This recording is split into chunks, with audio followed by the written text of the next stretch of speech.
नमस्कार, स्वागत है आपका। आप देख रहे हैं लोकमंच और मैं हूं आपके साथ आफरीन अली। बुलेटिन की शुरुआत इस समय की बड़ी खबर आपको बता दें कि प्रयागराज में फूलपुर स्थित Indian pharmacy fertilizer cooperative limited में मंगलवार देर रात यूरिया इकाई में अमोनिया गैस का रिसाव हो गया है। इसकी चपेट में आने से 2 अफसरों समेत 14 लोगों की हालत बिगड़ गई है। आपको बता दें कि आनन फानन में सभी घायलों को अस्पताल में भर्ती करवा दिया गया है, जहां assistant manager urea VP Singh और डिप्टी मैनेजर ऑफ साइट अभय नंदन कुमार पत्र सूर्य नारायण की हालत गंभीर बताई जा रही है। वहीं बताया जा रहा है कि इलाज के दौरान दोनों अधिकारियों की मौत भी हो गई है।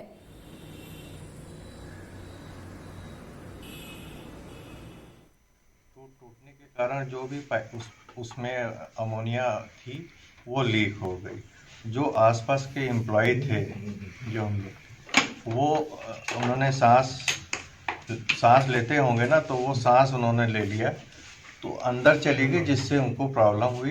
तो यहाँ से तुरंत ही हम लोग फर्स्ट एड होता है, तुरंत हम लोग हॉस्पिटल टाउनशिप में है, तुरंत वहाँ उन्होंने ले गए। वहाँ से फिर उनको इन लोग की प्रॉब्लम है तो इलाहाबाद रेफर कर दिया। इस बीच बड़ी खबर लखनऊ से है। आपको बता दें कि यूपी एसटीएफ ने 2 आरोपियों को गिरफ्तार कर लिया है। बैंक से 125 करोड़ की रकम निकालने की इन आरोपियों की कोशिश थी, जिसको यहां पर एसटीएफ की टीम ने नाकाम कर दिया है और बड़ी सफलता हासिल करते हुए 2 आरोपियों को गिरफ्तार कर लिया गया है। पूरे रैकेट में बैंक कर्मी के शामिल होने की खबर भी सामने आ रही है और साथ ही पुलिस की लगातार इस मामले को लेकर जांच पड़ताल भी जारी है। बैंक के बड़े अफसरों की सजगता से ये जालसाजी रोकी गई है। साथ ही डिप्टी एसपी दीपक सिंह के निर्देशन में ये बड़ी कामयाबी पुलिस को मिली है। तो बड़ी जानकारी आपको लखनऊ से दे रहे हैं। आपको बता दें कि एसटीएफ की टीम ने 2 आरोपियों को 125 करोड़ की रकम निकालने की साजिश के तहत गिरफ्तार कर लिया है। इनकी कोशिश को यहां पर पुलिस की तरफ से नाकाम कर दिया गया है। पूरे रैकेट में बताया जा रहा है कि बैंक कर्मी के शामिल होने की भी यहां पर आशंका जताई जा रही है, जिसको लेकर लगातार पुलिस की तरफ से जांच पड़ताल की जा रही है। आपको बता दें कि बैंक के बड़े अफसरों की सजगता से ये जालसाजी रोकी गई है। और ज्यादा जानकारी के लिए यूपी ब्यूरो आसिफ बेग हमारे साथ फोन लाइन पर जुड़ गए हैं। आसिफ, एसटीएफ की टीम ने 2 आरोपियों को गिरफ्तार किया है, पूरी जानकारी दीजिए, क्या कुछ अपडेट है? जी, आपको बता दूं कि Uttar Pradesh state highway authority के बैंक खाते में 125 करोड़ रकम निकालने की कोशिश 2 लोगों ने किया, जिसकी भनक जो है यूपी एसटीएफ को लगी, जिस पर जो है एसटीएफ ने तत्परता से कार्रवाई करते हुए 2 लोगों को गिरफ्तार किया है और जिसमें जो है अमरनाथ गुप्ता और प्रभास है। और इस पूरे प्रकरण में जो है माना जा रहा है कि बैंक कर्मी भी शामिल हो सकते हैं, जिनसे पूछताछ के लिए जो है एसटीएफ लगी हुई है। हालांकि इस मामले में जो बड़ा खुलासा हुआ है यह यूपी एसटीएफ की सक्रियता से हुआ है और दिल्ली से गिरफ्तार अमरनाथ गुप्ता और अनिल गोयल जो है फर्जी खाते से जो खाते से पैसा निकाल रहे थे, इस मामले में गिरफ्तारी हुई है। जी आसिफ, जो ये पकड़े गए आरोपी हैं, इनसे क्या और भी कोई खुलासा हो पाया है कि आपकी किसी अधिकारी से बातचीत हुई हो तो?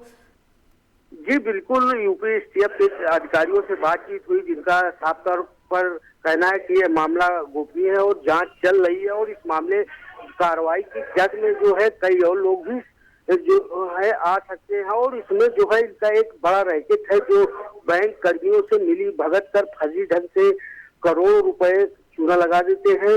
और इस मामले में जो है एसटीएफ की नजर गड़ी हुई है और प्रदेश में इस तरह के कितने मामले आए हैं, इसकी भी डिटेल जो है एसटीएफ निकालने की कोशिश में लगी हुई है और जल्द ही जो है बड़े खुलासे की संकेत एसटीएफ की तरफ से दिए जा रहे हैं। जी आसिफ, पुलिस की तरफ से अभी तक क्या कुछ कार्रवाई की गई है और कहां तक जांच में पड़ताल पुलिस की पहुंची है?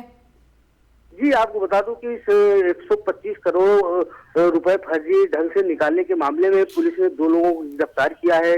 कुछ संदिग्ध बैंक कर्मियों से पूछताछ भी की जा रही है और इस मामले में जो है जो इनका रैकेट है, जो इनका गैंग है, इसके बारे में भी एसटीएफ टीम इनके अहम जानकारियां निकाल रही है और इस गैंग का पर्दाफाश करने के लिए जो है एसटीएफ पूरी तरह लगी हुई है। डीजीपी ने भी इस मामले को पूरी तरह संज्ञान में ले लिया और साथ ही साथ जो है यूपी में जो ऐसे जालसाज सक्रिय हैं उनका भी डाटा खंगाला जा रहा है और माना जा रहा है कि जल्द ही और भी गिरफ्तारियां हो सकती है। हालांकि देखने वाली बात यह है कि जिस तरह से जो है 125 करोड़ रुपए निकालने की कोशिश में दो लोगों को रंगे हाथ पकड़ा गया है, और इसके पीछे जो मास्टर माइंड है कौन है, या फिर बैंक कर्मी ही यह पूरे वारदात को अंजाम देते थे, दिलवाते थे, यह भी जांच का विषय है। फिलहाल जो है जांच जारी है। जी चलिए, बहुत बहुत शुक्रिया आसिफ तमाम जानकारी के लिए।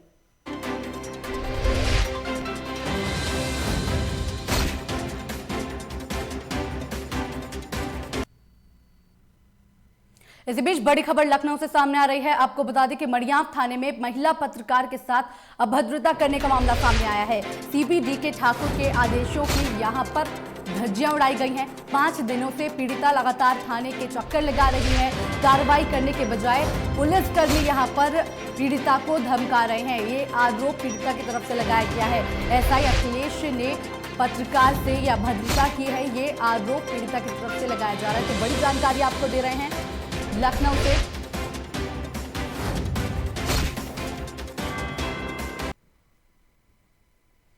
इसी बीच बड़ी खबर लखनऊ से है, जहां पर 4 जिलों के खादी ग्रामोद्योग अधिकारी सस्पेंड कर दिए गए हैं। योजनाओं को लाभार्थियों तक पहुंचाने में इनकी तरफ से लापरवाही बरती गई थी, जिसको लेकर ये कार्रवाई इनके ऊपर की गई है। खादी ग्रामोद्योग अधिकारियों को सस्पेंड कर दिया गया है। एटा, श्रावस्ती, महाराजगंज और नोएडा के खादी ग्रामोद्योग अधिकारी सस्पेंड हुए हैं। अपर मुख्य सचिव खादी और ग्रामोद्योग नवनीत सहगल ने ये कार्रवाई की है। तो बड़ी जानकारी आपको दे रहे हैं लखनऊ से, जहां पर 4 जिलों के खादी ग्रामोद्योग अधिकारियों के ऊपर कार्रवाई करते हुए उन्हें सस्पेंड कर दिया गया है। योजनाओं को लाभार्थियों तक पहुंचाने में लापरवाही बरतने को लेकर इनके ऊपर ये कार्रवाई की गई है, जिसके चलते इन्हें यहां से सस्पेंड कर दिया गया है। एटा, श्रावस्ती, महाराजगंज और नोएडा के खादी ग्राम उद्योग अधिकारियों को सस्पेंड लापरवाही बरतने के चलते किया गया है।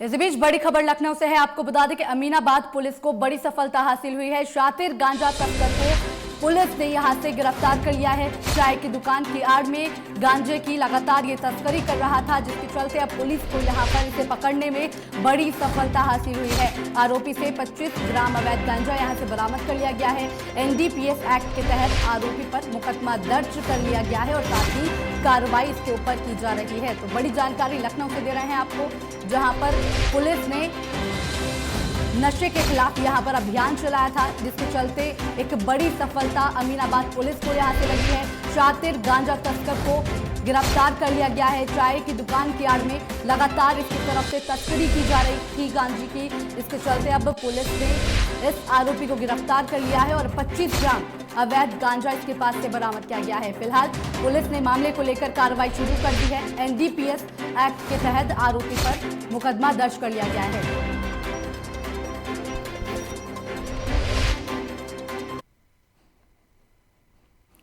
यूपी के कौशाम्बी में अंतर जनपदीय बाइक चोर गिरोह का भंडाफोड़ करते हुए पुलिस को बड़ी सफलता मिली है। बताया जा रहा है कि पुलिस ने लूट की 7 बाइक और 5 एंड्रॉइड मोबाइल के साथ 2 अंतर जनपदीय लुटेरों को भी गिरफ्तार किया है। आरोपियों से 2 अवैध तमंचा और जिंदा कारतूस भी बरामद किए गए हैं। साथ ही लुटेरे के खिलाफ कई थानों में लूट, रेप सहित कई गंभीर धाराओं में मुकदमे भी दर्ज पाए गए हैं। वहीं एसपी अभिनंदन ने बताया कि पकड़े गए शातिर लुटेरे कौशाम्बी के अलावा चित्रकूट में भी बाइक लूट की घटना को अंजाम देते थे। पुलिस को इनकी काफी दिनों से लगातार तलाश चल रही थी। इसी के अलावा पुलिस अन्य साथियों की गिरफ्तारी के लिए भी यहां पर प्रयास कर रही है और इनके खिलाफ मुकदमा लिखकर जेल भेजा जा रहा है। देखिए, यहाँ थाना सरायकिल की पुलिस ने बड़ी सफलता प्राप्त की है। इसमें 2 लुटेरे हम लोगों ने पकड़े हैं, जो कि काफ़ी सारे मोबाइल और मोटरसाइकिल की लोगों ने लूट की हुई है। इनका जो एरिया ऑफ ऑपरेशन था वो कौशाम्बी और चित्रकूट था। तो टोटल इस समय इन दोनों लोगों से हम लोगों ने 7 मोटरसाइकिलें और 5 मोबाइल हम लोगों ने बरामद किए हैं, जो कि अलग अलग मुकदमों से में कनेक्ट हुए हैं। इनके पास से तमंचे और कारतूस भी बरामद हुए हैं और ये बताया जाता है कि ये लगातार उस क्षेत्र में कौशाम्बी, सरायकिल, कनैली क्षेत्र कौशाम्बी और चित्रकूट क्षेत्र में लगातार ये लोग घटनाएं कर रहे थे। तो इस तरह से एक बड़ी सफलता है और अच्छी रिकवरी हुई है इस केस में, और आगे भी इन लोगों के खिलाफ हम लोग हिस्ट्री शीट खोलने की कार्रवाई करेंगे और इनके गैंगस्टर एक्ट लगा के गैंग पंजीकरण की कार्रवाई भी की जाएगी। गैंग के और कोई सदस्य हो रहा है? इसमें अभी दो लोग हैं और बाकी इनके गैंग को हम लोग जो गैंग मेंबर्स हैं उनको हम लोग ट्रेस कर रहे हैं। अगर और भी ऐसे लोग होंगे तो उनको भी प्रकाश में ला। और ज्यादा जानकारी के लिए कौशाम्बी से हमारे संवाददाता शिव शंकर हमारे साथ फोन लाइन पर जुड़ गए हैं। शिव शंकर, बाइक चोर गिरोह का पुलिस की तरफ से भंडाफोड़ किया गया है, क्या कुछ जानकारी आपके पास? जी, बता दें कि कौशाम्बी की सरायकुल पुलिस को मुखबिर द्वारा सूचना मिली कि थाना क्षेत्र के एक ईद भट्टे के पास कुछ अज्ञात लोग रुके हुए हैं और उनके पास कुछ बाइकें भी हैं। पुलिस ने देर न करते हुए तत्काल उस ईद भट्टे को चारों ओर से घेर लिया। पुलिस ने घेराबंदी कर वहां से 2 अभियुक्तों को गिरफ्तार किया और साथ ही लूट के साथ bike, 5 Android mobile 5 Android mobile भी गिरफ्तार किए। बता दें कि ये लुटेरे अंतर जनपदीय थे। ये चित्रकूट के अलावा कौशाम्बी और प्रतापगढ़, फतेहपुर में भी लूट को अंजाम दिया करते थे। जी शिव शंकर, इनके साथ कोई और भी शामिल है चोरी की घटनाओं में? जी हाँ, ये कुल 4 सदस्य थे। 2 सदस्य वहां से मौके से फरार होने में कामयाब हुए। एसपी अभिनंदन ने उनकी गिरफ्तारी के लिए कई टीमें लगा दी हैं। क्या इन आरोपियों से कोई खुलासा हुआ है अभी तक, अगर आपकी किसी अधिकारी से बात हुई हो तो? जी, इन आरोपियों से पुलिस ने कई और जानकारियां भी हासिल की है और एसओजी के अलावा अन्य टीमें भी लगाई गई हैं अन्य खुलासों के लिए। चलिए, बहुत बहुत शुक्रिया तमाम जानकारी के लिए।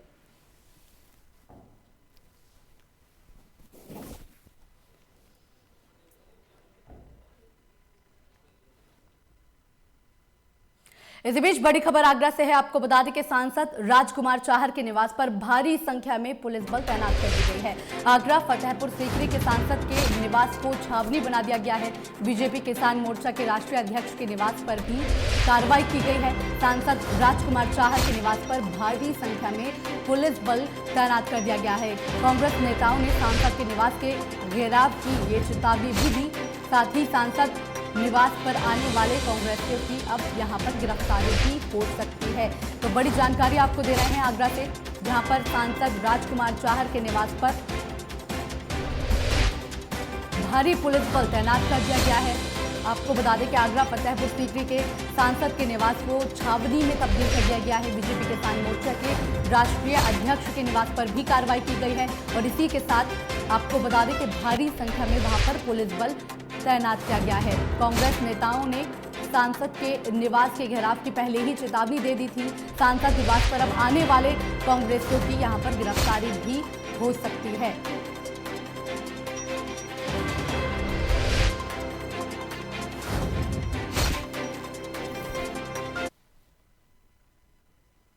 इस बीच बिजनौर से बड़ी खबर सामने आ रही है। आपको बता दें कि पूर्व प्रधानमंत्री चौधरी चरण सिंह की आज जयंती है और इसी मौके पर किसान सम्मान दिवस के रूप में यहां पर जयंती मनाई जा रही है। तो बड़ी जानकारी आपको दे रहे हैं बिजनौर से, जहां पर पूर्व प्रधानमंत्री चौधरी चरण सिंह की जयंती के मौके पर किसान सम्मान दिवस के रूप में यहां पर जयंती मनाई जा रही है। एसपी ने किसान मेले में सुरक्षा व्यवस्था का पहुंचकर वहां पर जायजा भी लिया है। किसान मेले का यहां पर आयोजन किया गया है।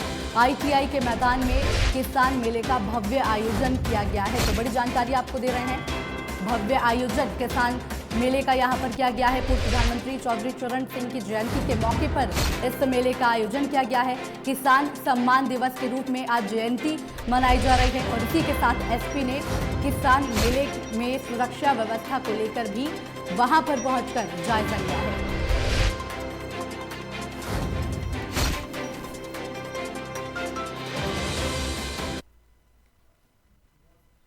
इस बीच बड़ी खबर हरदोई से है। आपको बता दें कि डीएम अविनाश कुमार ने रैन बसेरों का निरीक्षण यहां पर किया है। बढ़ती सर्दी को लेकर डीएम ने रैन बसेरे का निरीक्षण किया।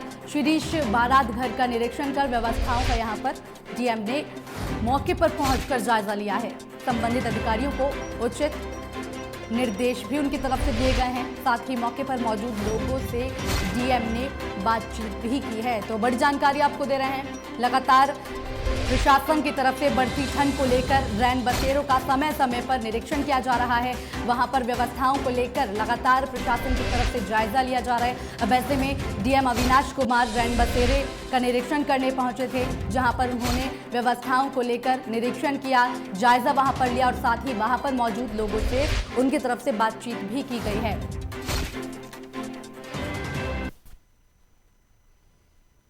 इसी बीच बड़ी खबर लखीमपुर खीरी से है, जहां पर कोतवाली में कोविड-19 गाइडलाइंस का जमकर यहां पर धज्जियां उड़ाई गई हैं। बड़ी खबर आपको दे रहे हैं। कोतवाली परिसर में कोतवाल का यहां पर जन्मदिन मनाया जा रहा था और इसी दौरान कोतवाल परिसर में डीजे लगाया गया, जहां पर पूरा स्टाफ मौजूद है। साथ ही तस्वीरों में आप देख सकते हैं किस तरह से यहां पर बिना मास्क के सभी लोग डीजे पर डांस करते हुए नजर आ रहे हैं। सोशल डिस्टेंसिंग का कोई यहां पर पालन नहीं किया जा रहा है। और साथ ही आपको बता दें कि ये वीडियो सोशल मीडिया पर भी वायरल हो रही है। मेघलगंज कोतवाली का ये मामला बताया जा रहा है, जहां पर कोतवाली परिसर में कोतवाल का जन्मदिन मनाया जा रहा था और इसी दौरान कोविड गाइडलाइंस की यहां पर जमकर धज्जियां उड़ाई गई हैं। बिना मास्क के लोग यहां पर देखने को मिले हैं और साथ ही सोशल डिस्टेंसिंग का कोई पालन होता हुआ कोतवाली परिसर में ही दिखाई नहीं दे रहा है।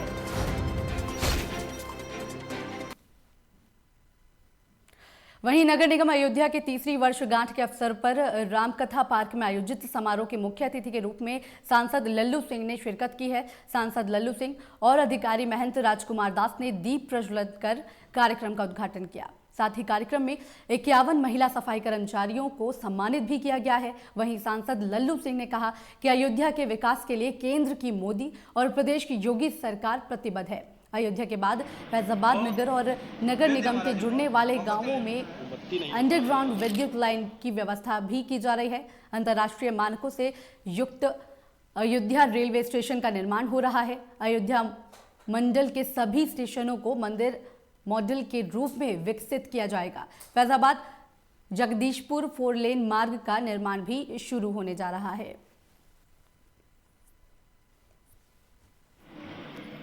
नगर निगम का 3 वर्ष पूरा हुआ है।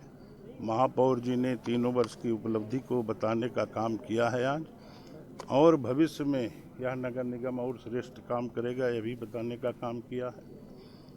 और यहाँ पर जो हमारी सफाई कर्मी बहनें थी, महिलाएं थी, जिन्होंने श्रेष्ठ काम किया है, उनको सम्मानित करने का काम हुआ है। माननीय पूज्य योगी आदित्यनाथ जी महाराज ने निर्देश दिया था। आज 51 महिलाओं का इसी बीच बड़ी खबर मैनपुरी से सामने आ रही है। आपको बता दें कि लेखपाल ने प्रधान प्रतिनिधि को धमकी यहां पर दी है। तो बड़ी जानकारी मैनपुर से दे रहे हैं आपको। लेखपाल ने प्रधान प्रतिनिधि को यहां पर धमकी दे डाली है। राइफल और हैंड ग्रेनेड से उड़ाने की इनकी तरफ से ये धमकी दी गई है। दलितों को जमीन आवंटित करने की बात पर ये धमकी लेखपाल की तरफ से दी गई है। सोशल मीडिया पर धमकी भरा ऑडियो लगातार वायरल हो रहा है। मामले में प्रधान प्रतिनिधि ने इसको लेकर थाने में तहरीर भी दी है। तहसील क्षेत्र किशनी की ग्राम सभा का मामला बताया जा रहा है।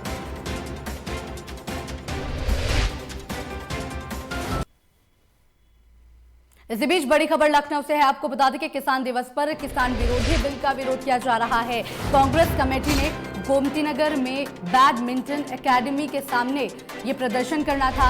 महानगर अध्यक्ष मुकेश चौहान के नेतृत्व में ये प्रदर्शन किया जाना था। प्रदर्शन को देखते हुए मुकेश चौहान के आवास पर पुलिस बल भी तैनात कर दी गई है। पुलिस ने मुकेश चौहान को आवास से निकलने पर यहाँ पर पाबंदी लगा दी है। तो बड़ी जानकारी आपको दे रहे हैं लखनऊ से, जहाँ पर किसान दिवस के मौके पर कांग्रेस की तरफ से कृषि कानूनों के खिलाफ यहां पर किसानों का समर्थन करते हुए विरोध प्रदर्शन करना था, जिसको लेकर प्रशासन की तरफ से यहां पर पाबंदी लगा दी गई है। अफसरों की लापरवाही के चलते प्रधानमंत्री आवास योजना बीच राह में लटकता हुआ नजर आ रहा है। आपको बता दें कि मेरठ के शहरी और ग्रामीण इलाकों में ऐसे सैकड़ों गरीब हैं जो 1 साल से सरकारी मदद के इंतजार में हैं। प्रधानमंत्री आवास योजना के पात्र घोषित किए जाने के बाद इन्हें सरकारी मदद की पहली किश्त मिली थी, जिसके बाद मौजूदा कच्चे घरों को तोड़कर पक्के मकान बनाना शुरू कर दिया गया था। लेकिन मकान पूरा बनने से पहले ही दूसरी किश्त का अभी तक कोई अता पता नहीं है, जिसके चलते मकान की सिर्फ दीवारें ही बन पाई हैं। बताया जा रहा है कि अफसरों की लापरवाही की वजह से सैकड़ों गरीबों को छत नसीब नहीं हो रही है। वहीं गरीबों के घर में बुजुर्ग और मासूम बच्चे भी हैं, लेकिन 5 से 7 डिग्री सेल्सियस की ठंड में पॉलीथीन की छत के तले गुजारना उनकी मजबूरी बन गई है। हाँ जी, एक 50,000 रुपये आए थे पहले ही, उसके बाद नहीं आए अभी तक भी पैसे। 1 साल हो गया इनको आए हुए, और जब से ये झोपड़ी में रह रहे और छोटे छोटे बच्चे हैं, ये बच्चों के साथ झोपड़ी में रह रहे हैं। किन परेशानियों का सामना करना है? बस पैसे नहीं है जी, ये परेशानी का। अब हमारे पास तो कुछ नहीं है, हमारे पास पैसे ही नहीं थे बिल्कुल भी जब ये तोड़ा था हमने। जब से ऐसे ही रह रहे इसी में ही। कितने बच्चे हैं आपके? 4 बच्चे हैं जी, 1 बेटी 3 बेटे। कैसे रहते हो झोपड़ी? बस एक पलंग पे सो जाते हैं, 2 सब एक जगह ही सो जाते हैं ऐसे ही। क्या वजह है जो पैसा नहीं आता? बस पता नहीं, पैसे का कोई बताता ही नहीं कुछ भी जी। काफ़ी दिनों से शासन स्तर से जो है हमारे मुख्यालय को पैसा नहीं मिला था, करीब 2-3 महीने से। लेकिन इधर शासन स्तर पे से पैसा हमारे मुख्यालय सूडा को मिल गया है। इस जो भी किस्तें लाभार्थी की नहीं जा पा रही थी, इस सप्ताह मेरे सारे लाभार्थियों के खाते में वो किस्तें पहुंच जाएंगी। हाँ, विलम्ब जो हो रहा था, अब कोई पैसे की कोई समस्या मुख्यालय पे हमारे नहीं है। सारी किस्तें मुझे लगता है कि इस सप्ताह में क्लियर हो जाएंगी। मुझे खुद मालूम नहीं है कि क्या कारण है, और मैं भी एक व्यक्तिगत तौर पर डूडा ऑफिस से कई बार जा चुकी हूँ और शिकायत कर चुकी हूँ कि इतनी लंबी चौड़ी शीत लहर चल रही है, ठंड पड़ रही है, बुजुर्ग और बच्चों के लिए काफ़ी नुकसानदायक बन चुकी है ये चीज़। लेकिन वो लोग मेरी कोई सुनवाई मेरी नहीं कर रहे, तो आम आदमी की तो कोई भी साथी नहीं है कि उनकी कोई सुनवाई होगी वहाँ पर। कितने परिवार हैं या कितने मकानों की प्रस्तावित है? 780 मकानों के प्रस्ताव पास हुआ था यहाँ पर करीबन, जिसमें से 40 लोगों की करीबन पहली किश्त आ चुकी है और 550 लोगों के करीब की दूसरी किश्त आ चुकी है। अच्छा, पहली किश्त तो लगभग सभी की आ गई है, लेकिन जो अगली किश्त है उन्हें आने में क्या देरी हो रही है? बस ये कह देते हैं कि लखनऊ फाइल गई हुई है, पास होकर हमने भेज दी है फाइल, और वहाँ देरी हो रही है पैसों में। वहाँ डूडा ऑफिस या सूडा ऑफिस जो भी है वो वहाँ पर रुकी हुई है। ये लोग कह के बहाना अपने ऊपर से मतलब अपनी प्रक्रिया पूरी कर लेते हैं और टाल देते हैं। इसी के साथ फिलहाल इस बुलेटिन में इतना ही। बाकी तमाम खबरों के लिए देखते रहिए और बने रहिए लोकमंच न्यूज़ पर।